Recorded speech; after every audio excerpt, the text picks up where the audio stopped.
Olá, meus irmãos e amigos, nós estamos nos aproximando do final dessa série de estudos específicos sobre a história dos batistas. Hoje será o 11º estudo, faltando apenas um para que nós concluamos essa série, lembrando que eu tinha falado no primeiro estudo que seriam 13 perguntas, mas eu juntei a 7ª e 8ª, a 10ª já concluímos, só que quem está acompanhando na revista, esse é o material que nós estamos usando, e eu estou apenas aqui sintetizando, resumindo esse material, já que não daria para colocar literalmente todo o conteúdo, eu resumi, e se vocês estiverem acompanhando, eu espero que sim, os que tenham já a cópia, eu havia feito uma troca. A 10ª lição seria o que agora realmente é esse assunto, sobre as questões voltadas para a evangelização. Mas a gente resolveu trocar em função da dinâmica do assunto. Então, você vai observar essa alteração. O importante é que todo o material vai ser divulgado, vai ser a base do nosso estudo.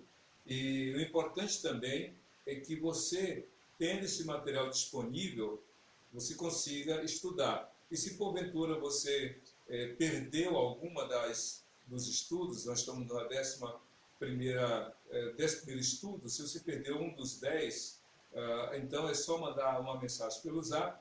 Alguns irmãos já fizeram isso.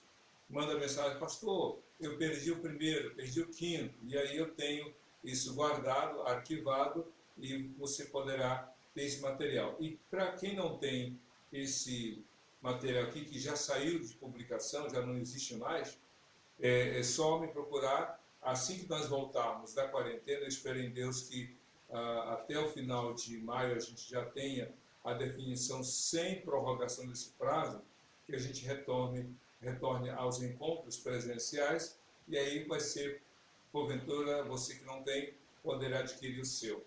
Muito bem, então, essa é a nossa fala inicial, lembrando que todo esse material, infelizmente, pela internet não tem. Eu até tentei uma cópia PDF para baixar, mas não existe. Porém, graças a Deus que eu guardei um exemplar, de modo que a gente consiga disponibilizar, tanto pelo recurso dos nossos encontros via os slides, como também através desse canal para você rever. O importante também é que você não fique com dúvidas. Se porventura você tiver alguma dificuldade, anote.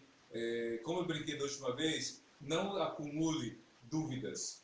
Eu só vou mandar quando tiver 10 questões para o pastor responder. Não. Ajude-se e me ajude também. Por quê? Se você mandar a varejo 2, no máximo 3 perguntas, vai ser mais rápido a resposta do que você mandar 10 perguntas e eu ter que demorar a responder, e aí você também ficar com o prejuízo da dúvida e não com o benefício dela, porque a dúvida só é boa no sentido de que você busca a resposta. Quando você fica só com a pergunta, você cria barreiras para si mesmo para avançar nos seus estudos. Bom, com esses esclarecimentos, vamos então começar o 11º estudo, que tem a ver com o seguinte tema: por que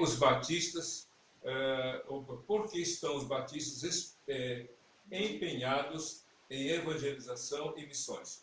Por que os batistas estão empenhados em evangelização e em missões? Por que nós, batistas, temos essa preocupação, esse empenho? Você se lembra, quando estudamos a história dos batistas, como o William Kerr, ou Guilherme Kerr, se tornou realmente o pioneiro das missões modernas. Ele era sapateiro e se tornou uma referência, porque Deus o despertou.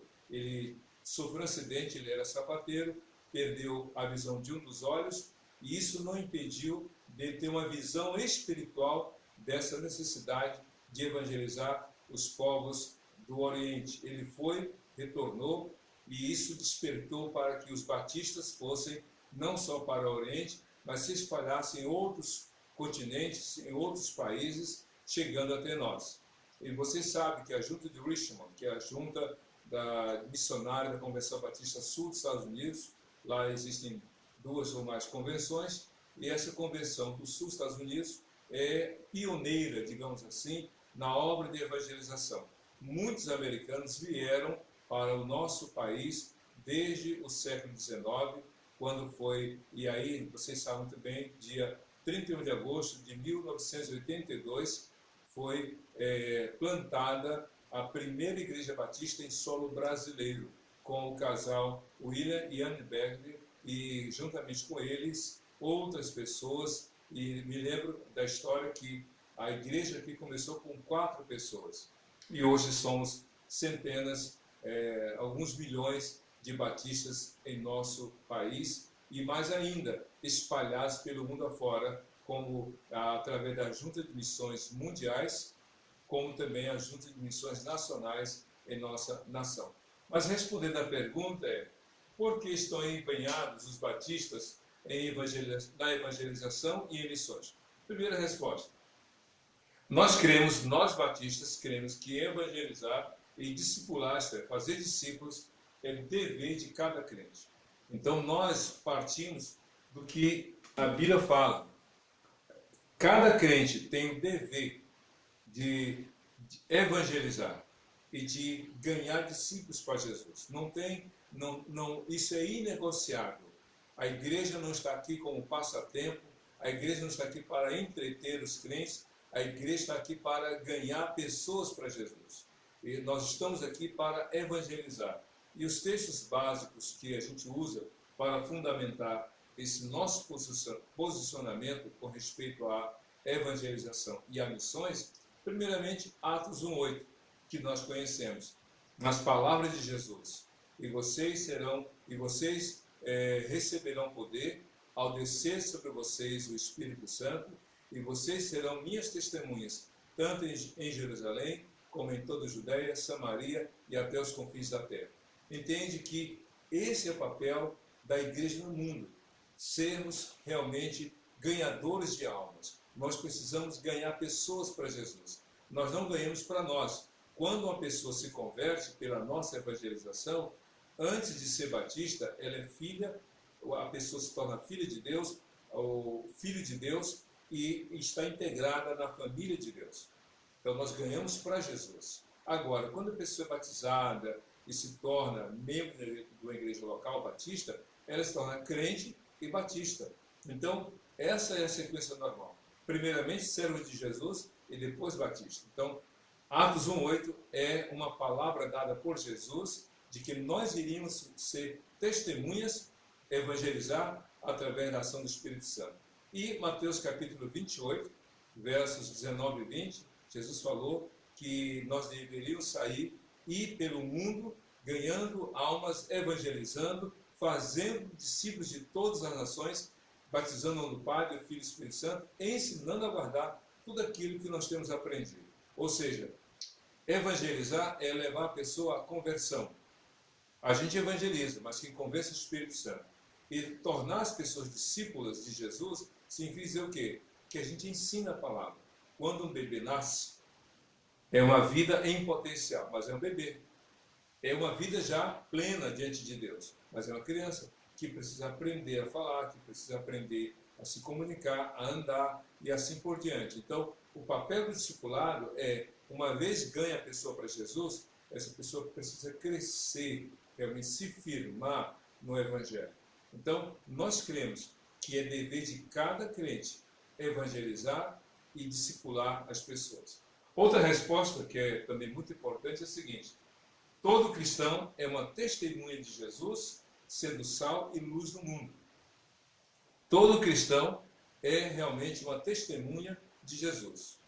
Ou seja, como a gente já citou Atos 1:8, e vocês receberão poder ao descer sobre vocês o Espírito Santo, e então serão minhas testemunhas. Em outras palavras, nós só podemos evangelizar de modo eficaz, de modo a ter resultados, no sentido de comunicar de modo que o outro entenda, esse é o objetivo. A conversão, repito, não é obra nossa, é do Espírito Santo. Porém, nós só podemos evangelizar através da ação do Espírito Santo. Mas, lembro que quando a gente está falando sobre culto, adoração e louvor, 1 Coríntios, capítulo 12, capítulo 11, versículo 13. Desculpa, vou corrigir. 1 Coríntios 12, versículo 3, corrigindo agora. 1 Coríntios 12, 3. O apóstolo Paulo fala o seguinte: ninguém que tem o Espírito, olha, ninguém pode dizer Jesus é o Senhor se não for pelo Espírito. E ninguém pode, tendo o Espírito Santo, falar Jesus seja anátema. Entende isso como é interessante o que a Bíblia nos ensina? Ou seja, para você adorar Jesus, você tem que ter o Espírito Santo. E quem tem o Espírito Santo não fará outra coisa a não ser adorar ao Senhor. Mas, por outro lado, esse mesmo Espírito Santo que nos leva à adoração, também nos leva à evangelização. Então, nós cremos, nós batistas, cremos que testemunhar é realmente uma tarefa de cada cristão. É um dever de cada cristão. Nós temos que ganhar pessoas, nós temos que discipular pessoas, mas cada crente não é que será, já é sal e luz. Mateus capítulo 5, versos 13 a 16, vocês conhecem muito bem essa passagem. Jesus falou o seguinte: e vocês são o sal da terra, mas se o sal perder o seu sabor, com que se há de salgar? Ao contrário, esse sal só serve para ser jogado fora e pisado pelos homens. Vocês são a luz do mundo. Não se acende, ou melhor, não se esconde uma cidade numa montanha, e nem se pega uma lâmpada e coloca debaixo da mesa, mas num velador, para que ilumine toda a casa. Assim brilhe a obra de vocês, a vida de vocês neste mundo, para que os homens vejam as vossas boas obras e glorifiquem ao Pai que está nos céus. Então nós somos sal da terra e luz do mundo. E isso é testemunho. Isso é algo que você e eu temos que entender como algo que faz parte da vida. Você não será, você já é. Se converteu, você já é sal, você já é luz. Onde você estiver, com quem você estiver, o que estiver fazendo, você já é sal e já é luz. Só que não perca o seu sabor. E nem fique opaco, não fique escondido. Sabe o que é uma luz opaca? Você, por exemplo, pega uma lâmpada e coloca num vidro, uma espécie de jarro opaco. O que é um jarro de vidro opaco? Ele não deixa passar luz. Ou se passa de forma muito fraca. Então, você não pode deixar que o mundo venha ofuscar ou apagar a sua luz. Você não pode permitir que o seu testemunho fique prejudicado a ponto das pessoas desejarem pisar. Não, você tem que ser sal e luz. E sendo sal e luz, você vai fazer a diferença onde você está. É por isso que nós, batistas, estamos muito empenhados na evangelização e das pessoas e na obra de missões pelo mundo afora, porque entendemos ser esse o mandamento dado pelo Senhor. Outra coisa importante também que a gente precisa entender, respondendo à primeira pergunta, porque tanto empenho dos batistas em evangelizar e fazer missões no mundo, é a seguinte: os batistas procuram dar testemunho de Cristo em todas as nações do mundo. Nós entendemos que não existe um lugar que a gente possa dizer, não, nós não vamos evangelizar ali. Ao contrário, nós temos que evangelizar em todos os lugares e falar de Cristo a todas as nações. Marcos capítulo 16, versículo 15, Cristo falou: vão por todo o mundo e pregam o evangelho a toda criatura. Pegando essa palavra de Jesus, a gente pode dividi-la em duas partes. A primeira é quanto ao lugar.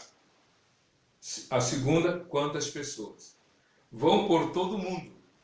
Ele não restringiu. Ele não disse, não, para aquele país vocês não devem ir, para aquele lugar, não. Vão por todo o mundo. Ele falou isso, em outras palavras, em Atos 1:8. Tanto em Jerusalém, como na Judéia, Samaria, até os confins da terra. Não há um lugar que Deus não queira que as pessoas se convertam. Não há um lugar em que Cristo não deseje que a igreja se coloque presente, se faça presente para evangelizar. Vão por todo mundo. Mas a segunda parte do texto é: Vão por todo mundo e pregam o evangelho a toda criatura. Pregar o evangelho às pessoas. Nós não pregamos o evangelho por causa do lugar. Nós pregamos o evangelho por causa das pessoas. Então, em todos os países, nós temos 6 continentes. E em cada continente, onde houver uma viva alma, a gente tem que pregar o evangelho. E hoje o evangelho tem sido pregado de várias maneiras. O evangelho tem sido pregado usando vários recursos. A gente vai ver aqui algumas estratégias. Mas o objetivo é evangelizar. Em todo lugar, a toda pessoa. Eu só vou pregar o evangelho quem é meu amigo. Não. Ao contrário, aquele que é seu inimigo, ele precisa ser alvo da sua oração e da sua evangelização. Porque se você pregar só as pessoas que você realmente gosta e aquelas que você não gosta. Eu só vou pregar o evangelho para quem está certo e para aquele que está errado. Porque, na verdade, a salvação não é pelo que a pessoa faz. Ela tem que ser evangelizada porque ela precisa da salvação. Então, é algo muito abrangente, é algo que envolve a todos. Então, isso é muito interessante que a gente precisa entender. Mas, voltando ainda para essa pergunta, nós temos... deixa eu voltar aqui, que eu esqueci de colocar essa outra frase. Temos grande empenho de tornar a Bíblia acessível a todas as pessoas. Nós, batistas, temos esse cuidado, esse olhar, não só na questão de sairmos para pregar, mas dar possibilidades e condições para as pessoas terem acesso à palavra de Deus. Meus queridos, a Bíblia é a palavra de Deus. Essa Bíblia deve ser compartilhada. Vocês sabiam que a reforma protestante feita por Martinho Lutero, a gente conversou isso quando falamos sobre a história dos batistas. Martinho Lutero, no dia 31 de outubro de 1517, deu início à reforma protestante, escrevendo e, na verdade, publicando as suas 95 teses. Ele foi preso, na verdade, foi um alto exílio, ele foi levado pelo príncipe da Alemanha para que ele fosse protegido, ele ficou preso, num cativeiro, na verdade. E naquela prisão, para que ele pudesse ser protegido, ele disse: o que eu vou fazer? E aí ele despertou, ou foi despertado para uma necessidade, para uma realidade. E qual era a realidade? A Bíblia, naquela época, só tinha uma língua, que era a língua latina. Então, a Bíblia estava escrita na língua latina. E então, ele sabia que os alemães não podiam ler a Bíblia, porque a Bíblia estava em outra língua. E a maioria dos alemães não falava e nem lia em latim. E então Deus moveu o coração dele e ele traduziu, escutem bem, ele traduziu a Bíblia do latim e do grego para a língua alemã. Foi a primeira tradução e ele traduziu todo o Novo Testamento. E assim as pessoas puderam ler a palavra de Deus na língua original, na sua própria língua. Outros grupos, outros líderes também começaram a traduzir a Bíblia para a sua língua. E eu me lembro muito bem que a Sociedade Bíblica Internacional, lá na França, na casa de Voltaire, diz a história que Voltaire era um filósofo francês que falava mal de Deus, falava mal da Bíblia, e ele morreu agonizando, pedindo perdão a Deus pelo que fizera. E é interessante que a casa de Voltaire foi a leilão, e quem comprou a casa de Voltaire? Que ele, que era um incrédulo, que espalhava palavras contra Deus e contra a palavra de Deus. Um grupo de crentes comprou a casa de Voltaire, e naquela casa, que foi a leilão e comprada pelos cristãos, ali foi organizada a Sociedade Bíblica Internacional. Daquela casa onde se pregava ou se falava coisas contra a palavra, saiu ou foi organizado um grupo que espalhou a palavra de Deus no mundo inteiro. E aqui no Brasil existe a Sociedade Bíblica do Brasil, que é um braço da língua portuguesa desse grupo que surgiu lá na França. Que maravilha! E nós, batistas, estamos preocupados em traduzir a Bíblia para que a maioria das pessoas tenha acesso à palavra. Eu me lembro, quando eu estava no seminário, o pastor Carlos Grutter traduziu a Bíblia da língua portuguesa para a língua de uma tribo indígena no Brasil. ele estudou aquela língua, já que a língua indígena não tem escrita, é só som, ele escutou, ele entendeu, descobriu o alfabeto, criou o alfabeto e traduziu a Bíblia para a língua daqueles indígenas. Foi uma história maravilhosa. E vários outros servos de Deus, missionários, têm levado a Bíblia traduzida para várias línguas. Eu não sei se você sabe, se você já ouviu falar na janela 1040. Se você pegar o globo terrestre e ver naquelas linhas que demarcam as divisões dos fusos horários e também das extensões dos países, existe a chamada janela 1040. E nessa janela 1040 existem vários bilhões de pessoas que ainda não ouviram falar de Jesus. Daí o clamor pela janela 1040. A Bíblia já foi traduzida para mais de 2.000 línguas. Só que há muitas outras línguas que ainda não ouviram falar a palavra de Deus e nem têm lido na sua língua original. Então é um desafio muito grande, mas somos zelosos em pregar, em evangelizar, mas também tornar a Bíblia acessível na língua daquelas pessoas que são evangelizadas. Muito bem, avançando, vamos ver aqui mais algumas informações. A assistência social feita pelos batistas objetiva evangelizar as pessoas. Corrijo lá, faltou um S ali no batistas. Pois bem, a ação social que a igreja faz, a igreja batista faz muita ação social. Na verdade, isso não é um privilégio só nosso. Várias outras denominações têm se preocupado com outras em suas demandas, em suas necessidades. Mas nós batistas, em particular, nós fazemos a ação social. Uma coisa é o assistencialismo social, que nós não cometemos, nós não fazemos. Por quê? O assistencialismo social é uma linguagem que se usa para simplesmente manter a pessoa na sua condição de dependência. Nós não praticamos assistencialismo. Nós praticamos a assistência social, que é atender as pessoas em suas demandas, em suas necessidades materiais, em suas necessidades alimentares, no pão, no cobertor, no alimento. Para quê? Para que elas tenham uma oportunidade de também serem evangelizadas. Ou por acaso, uma pessoa faminta vai parar para ouvir uma pregação se o estômago está roncando de fome? Uma pessoa que está no frio, se tremendo de frio, ela vai parar para escutar o evangelho? Se ela precisa de um cobertor? Entende? Que primeiramente a gente oferece assistência. Uma pessoa que está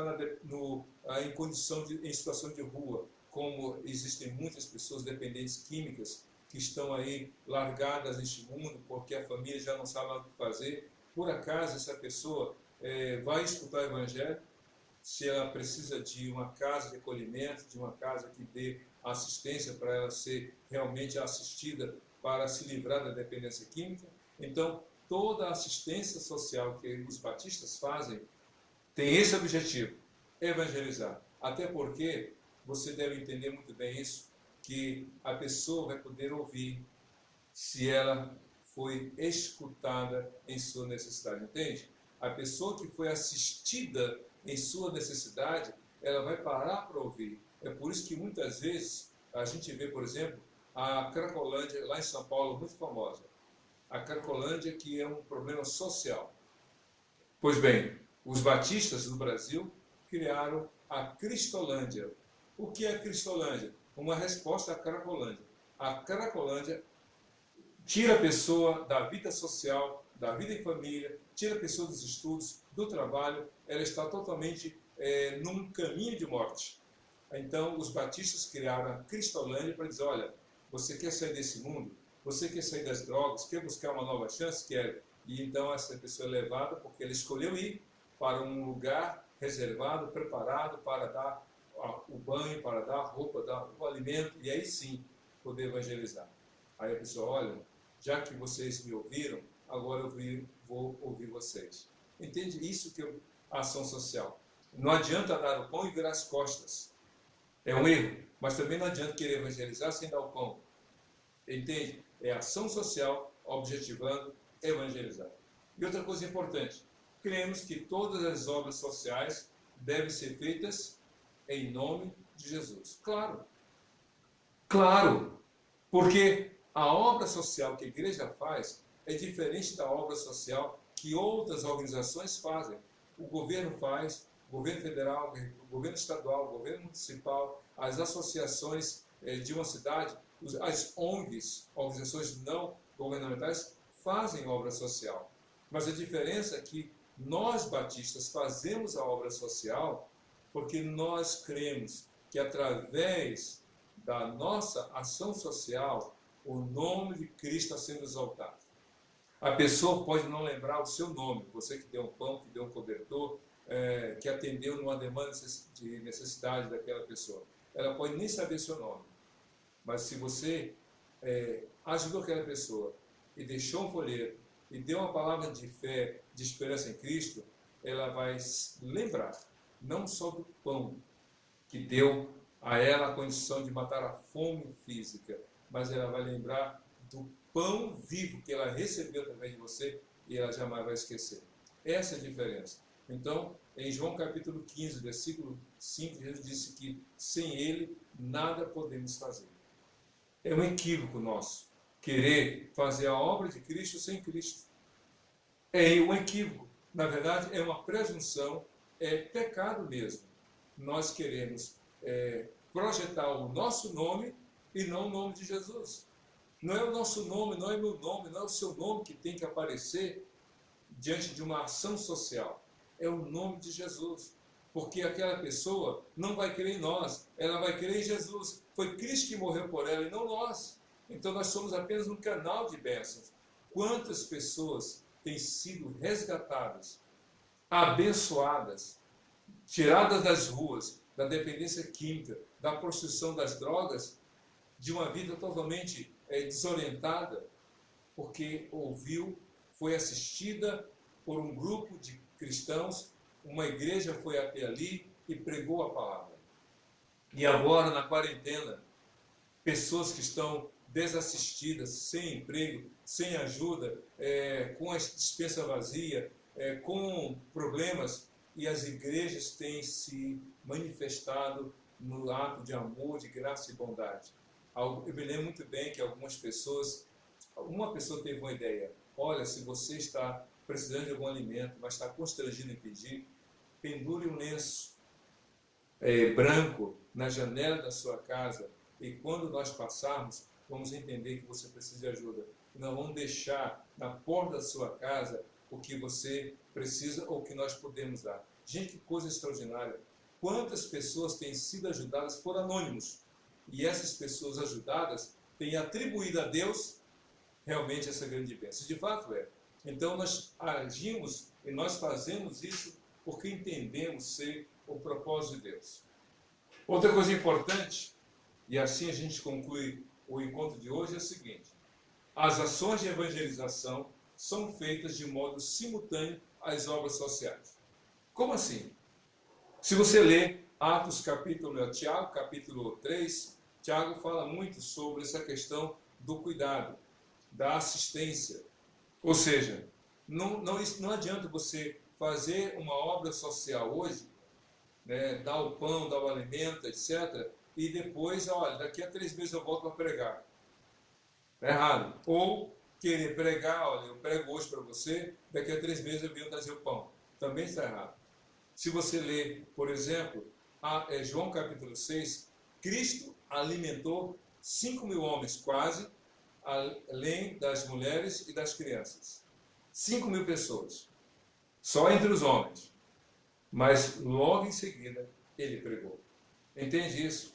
Então a ação social tem que ser feita atrelada à obra de evangelização. Se a igreja evangeliza sem dar atenção às necessidades da pessoa, ela comete um erro.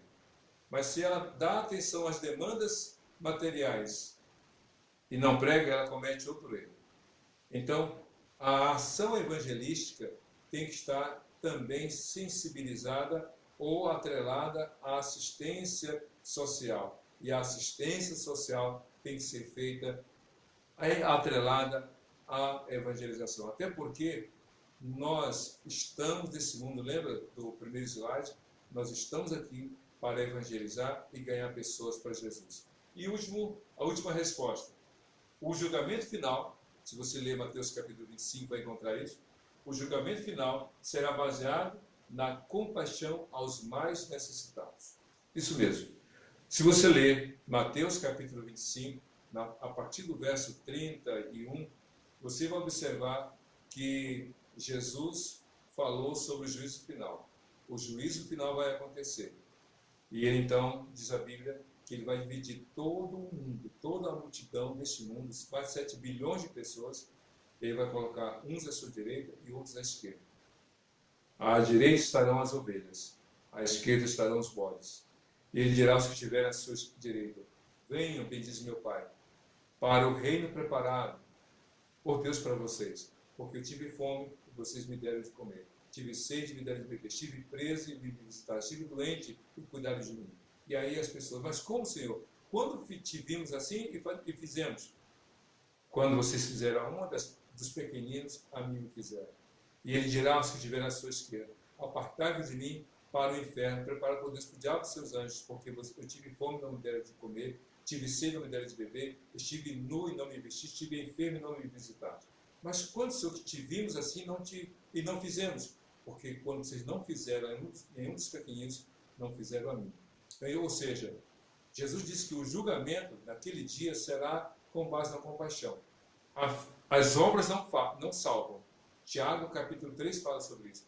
As obras não salvam, mas elas retratam a fé que nós temos. Se você crê em Jesus, e se você ama Jesus, você vai cumprir a obra de evangelização, estendendo a mão, pregando o evangelho, dando pão para o corpo e falando do pão da vida que é Jesus. Que Deus te abençoe. Nós vamos orar agora e eu quero convidar você a baixar a sua cabeça, fechar os seus olhos, porque o que a gente está passando é mais do que um estudo, é um estilo de vida fundamentado na palavra do Senhor, a palavra que é eterna. Vamos orar nesse momento? Oremos. Senhor Deus, muito obrigado por esse dia, obrigado pela tua palavra, que tu renoves a nossa fé e que tu acrescentes, ó Deus, a cada dia a tua obra em nosso coração, nos capacitando pelo teu Espírito Santo a comunicar o Evangelho de Jesus. Que como igreja cumpramos essa ordem de ir a todos os lugares e falar a todas as pessoas que só Cristo salva. É o que nós te pedimos, oramos e agradecemos em nome de Jesus. Amém. Que Deus te abençoe em Cristo Jesus, hoje e para todo sempre. Amém.